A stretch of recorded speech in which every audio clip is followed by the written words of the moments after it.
कई बार जीवन में ऐसा क्षण आता है जब सब कुछ रुक सा जाता है। बाहर शोर चलता रहता है, पर भीतर एक अजीब सी चुप्पी उतर आती है। शब्द थम जाते हैं, सोच ठहर जाती है, और उस मौन में कुछ ऐसा घटता है जो ना पहले कभी हुआ था, ना सुना गया था।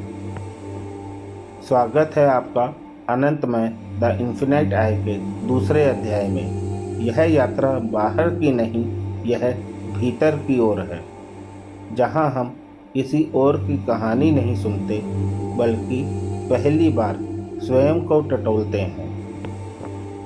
मैंने देखा कि अब तक जो कुछ भी जाना वो सब उधार का था। विचार उधार, दर्शन उधार, गुरुओं की बातें, किताबों के वचन, पर मेरा क्या था उसमें? क्या मैंने कभी बिना किसी सहारे, बिना किसी गुरु, बिना किसी विचारधारा के खुद को देखा था? नहीं। अब तक की मेरी पूरी यात्रा किसी और के नक्शे पर चल रही थी। फिर एक दिन सब कुछ छोड़कर मैंने वो नक्शा ही फाड़ दिया, क्योंकि अब समझ में आया सत्य का कोई नक्शा नहीं होता। कोई गुरु तुम्हें वहां नहीं पहुंचा सकता। कोई पथ नहीं है, कोई मंत्र नहीं है जो तुम्हें वहां पहुंचा दे। सत्य तुम्हारे ही भीतर है, और वहां कोई साथ नहीं जा सकता। हर आत्मा का अपना मार्ग है, हर आत्मा की अपनी यात्रा है, अपना अंधकार है और अपना ही प्रकाश है। जो मैं देख रहा हूँ वो तुम्हारा सत्य नहीं हो सकता, और जो तुम देखोगे वो मेरा नहीं होगा, क्योंकि यह अनुभव एकदम व्यक्तिगत है, जैसे स्वप्न, जो केवल स्वप्न देखने वाला ही जानता है।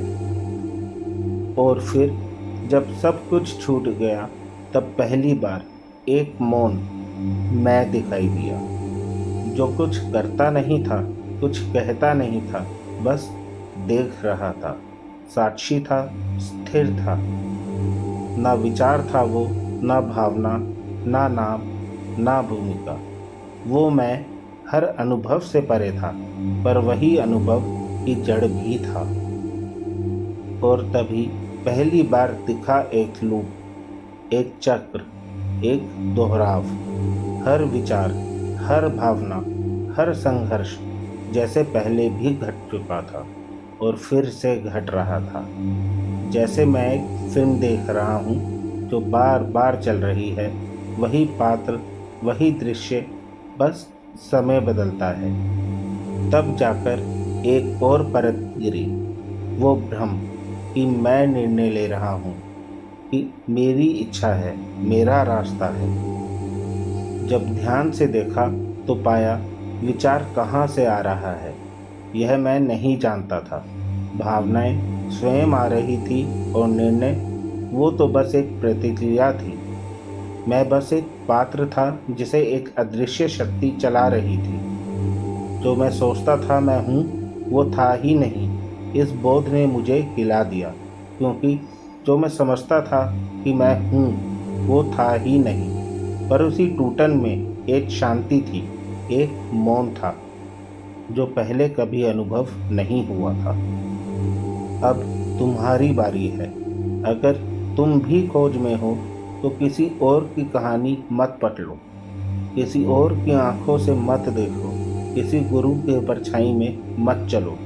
तुम्हें अपने भीतर उतरना होगा, अपने अंधेरे को देखना होगा, तभी तुम्हारी अपनी रोशनी प्रकट होगी। याद रखो, सत्य किसी और से नहीं मिलता, वो तो तुम्हारे भीतर की ही चुप्पी से प्रकट होता है।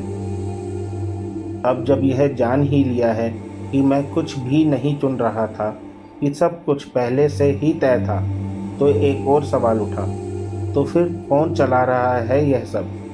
क्या कोई शक्ति है जो सबको खींचती है? क्या वो भी मैं ही हूँ, या कुछ और? शायद इस पर हम अगली बार बात करेंगे। जो कुछ भी जानना है, उसका स्रोत तुम स्वयं हो। किसी गुरु, किसी मार्ग, किसी सिद्धांत में मत उलझो।